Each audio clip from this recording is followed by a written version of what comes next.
안녕하세요. 뉴스반장입니다.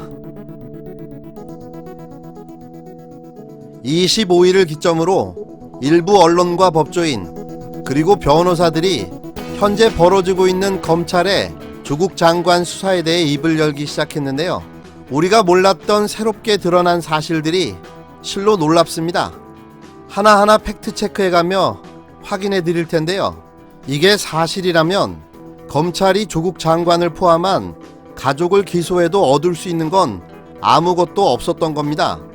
처음부터 범죄 사실 자체가 성립되지 않았다는 것을 알고 있었던 거죠.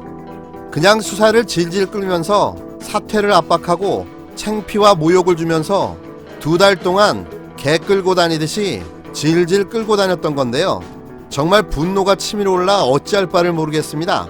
전문가들이 모두 한 목소리로 이런 경우는 대한민국 건국 이래 처음이라니 윤석열과 개검들의 이런 개수작은 오로지 자신들의 조직의 기득권과 공수처 설치를 무산시키려는 의도로밖에는 읽혀지지 않습니다.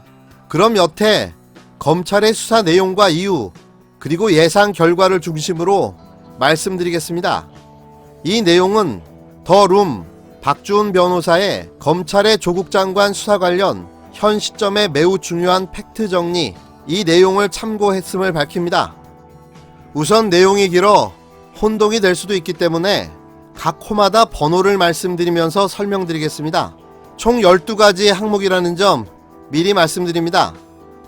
1번 23일 조국 장관 자택 압수수색 영장에는 조국 장관이 적시되어 있지 않았습니다. 이에 대해서는 당일에 각종 추측이 난무했었는데요. 24일 최종 확인 결과 영장에는 조국이라는 이름이 없었습니다.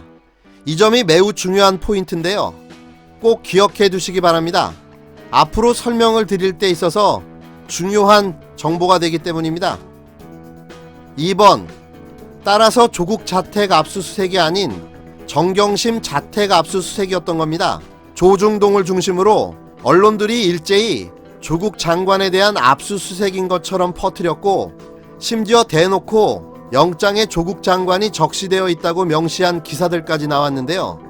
전혀 사실이 아니며 완벽한 100% 거짓말입니다. 3번 정경심 교수는 이미 기소가 된 상태인데요. 기소 후 압수수색으로 수집한 증거는 이미 2011년 대법원 판례에 의해 증거 능력이 없습니다. 결론만 말씀드리자면 기소 후 압수수색 자체는 금지할 법률 조항이 없어 위법이 아니지만 이번 압수수색의 목적이 증거 수집이었다면 판례에 의해 증거로 사용할 수 없는 건데요. 수사에 아무 소용도 없는 압수수색을 한 겁니다. 4번 따라서 이번 자택 압수수색은 수사 행위가 아니라 오직 조국 장관과 정경심 교수를 망신주고 언론과 국민들에게 보여주기 위한 한바탕 정치쇼였던 겁니다. 다른 목적이 있을 수가 없습니다. 이것은 검찰의 행위로서는 개탄할 일이고 검찰이 정치 목적, 검찰의 자신의 기득권 보호를 위한 대국민 쇼를 대놓고 버렸다는 점에서 역사에 길이길이 남겨둬야 할 검찰의 대표적 흑역사가 됐습니다. 5번 검찰이 언론들에 흘리고 다니는 공직자윤리법 운운은 애초부터 적용이 불가능합니다. 이미 여러 차례 펀드 관련해서 정경심 교수가 불법 행위를 하지도 도덕적 지탄을 받을 여지도 전혀 없다는 것을 검증해 왔지만 설령 증거라도 조작해서 정경심 교수에게 혐의를 씌운다 해도 대법원 판례는 배우자의 투자 행위로 공직자 본인에 대한 공직윤리법 위반 혐의의 적용을 인정하지 않고 있는 겁니다. 6번 이미 이 판례는 8년 전에 나왔던 내용입니다. 더 놀라운 사실은 이 공직자윤리법 위반 사건의 담당 검사가 바로 윤석열이었습니다. 따라서 정경심 교수를 고리로 조국 장관을 공직자윤리법으로 엮는 것이 애초에 불가능하다는 것을 윤석열 자신이 누구보다도 잘 알고 있었다는 거죠. 그럼에도 언론에 계속해서 공직자윤리법 위반 운운을 흘리는 것 역시 수사와 무관한 검찰의 정치 행위인 겁니다. 7번 자본시장법 위반 혐의도 적용하는 것이 불가능합니다. 자본시장법은 취지상 운용사를 처벌하는 것이라 자본시장법 위반으로 정경심 교수를 엮으려면 불법 행위를 알고도 참여했다는 정도의 누명을 씌워서는 불가능합니다. 정 교수가 코링크 자체를 소유한 오너라고 증명해야만 적용이 가능한 겁니다. 지금껏 검찰이 변죽을 두들긴 정보들은 모두 아마 알고 있었을 것이다 라는 추정에 불과하지 정경심 교수의 코링크 소유설은 전혀 입증하지 못했습니다. 물론 코링크는 정경심 교수가 아닌 익성 거였던 거죠. 이에 대한 근거는 이미 셀 수도 없이 많이 나와 있습니다. 8번 표창장 위조 혐의도 적용이 불가능합니다. 위조에 대한 수없이 많은 반박 근거들이 있지만 다 제껴놓고 무엇보다 검찰은 표창장 원본을 확보하지 못했습니다. 사본과 사진만 가지고는 위조 여부를 다툴 수가 없는 거죠. 검찰이 23일 조국 장관 자택 수색을 했던 이유가 이 표창장 원본을 찾기 위해서라는 언론 보도가 있었지만 실제로 찾아내지 못한 것으로 보입니다. 설령 자택에서 찾아냈다고 해도 기소 후 압수수색으로 확보한 증거는 그 증거 능력이 없습니다.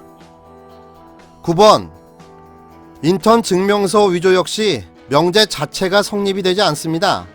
발행의 권한을 가진 공익인권법 센터 센터장 한인섭 교수가 직접 직인을 찍었기 때문에 검찰이 뭘 어떤 논리를 갖다 붙이든 위조도 불법도 아닌 겁니다. 한편 24일 동아일보는 한인섭 교수 측 인사의 발언이라며 조국 장관이 공익인권법 센터 실무진에게 부탁을 했을 가능성이 높다는 보도를 했는데요. 지금은 이 기사가 아예 삭제된 상태이며 완전히 사실이 아닌 걸로 확인됐습니다. 10번 23일 나온 하드드라이브에 직인 없는 인턴 증명서 운운은 법적으로 아무런 의미가 없습니다. 직인 안 찍힌 증명서는 단지 양식일 뿐 증명서가 아닌 겁니다. 검찰은 정황 증거라며 악용하고 싶겠지만 실제 증명서가 한인섭 교수에 의해 적법하게 발행됐다라는 강력한 증거 앞에서는 정황 따위는 아무 효력이 없는 겁니다.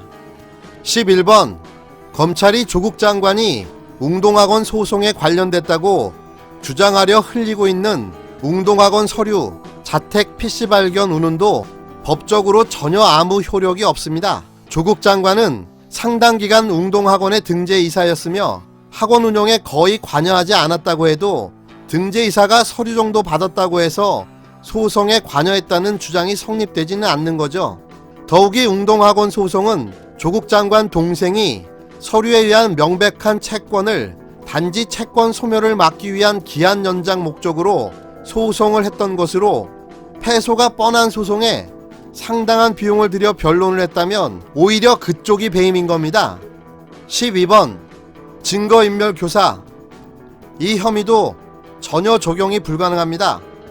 검찰은 하드디스크 교체 당시 조국 장관이 한투 직원에게 아내를 도와줘서 고맙다는 발언을 했다는 사실만으로 증거인멸을 씌우려는 것인데요.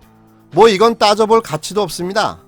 더욱이 하드디스크 교체 자체가 거짓 혹은 과장일 가능성이 대단히 높고 한투 직원의 임의 제출로 2개의 하드디스크를 모두 확보한 검찰은 2쌍의 하드디스크의 내용의 차이에 대해 아무런 내용의 발표를 하지 않습니다.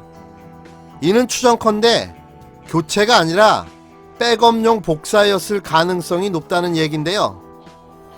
그래서 이 부분도 혐의 적용이 전혀 불가능하다는 얘기입니다. 여기까지입니다. 서두에서 말씀드렸지만 검찰의 이런 행태는 오로지 조국 장관을 사퇴시키려는데 그 목적이 있었던 겁니다. 이 내용은 추정이나 논증이 아니라 진실 그대로의 팩트입니다. 이 내용들에 반하는 모든 언론의 기사들은 다 가짜 뉴스로 보시면 됩니다. 따라서 여러분은 아무런 걱정도 할 필요가 없습니다. 유일하게 우려할 수 있는 것은 여론인데요. 검찰이 이 모든 팩트들에 의해 패배가 너무나도 뻔함에도 저 난리통을 부리는 목적도 오로지 여론 조작입니다. 실제 소송에서 이기려는 목적이 아니라 거짓 수사쇼로 여론을 조작해 조국 장관을 사퇴시키려는 목적입니다. 그래서 우리가 조국 장관을 지켜내야 하고 검찰 개혁을 외쳐야 되는 이유인 겁니다. 본 내용은 더룸 박주훈 변호사의 검찰의 조국 장관 수사 관련 현 시점에 매우 중요한 팩트 정리를 거의 인용하여 말씀드렸습니다. 제가 법조인이 아니다 보니 불가피하게 많은 인용을 했다는 점 말씀드립니다.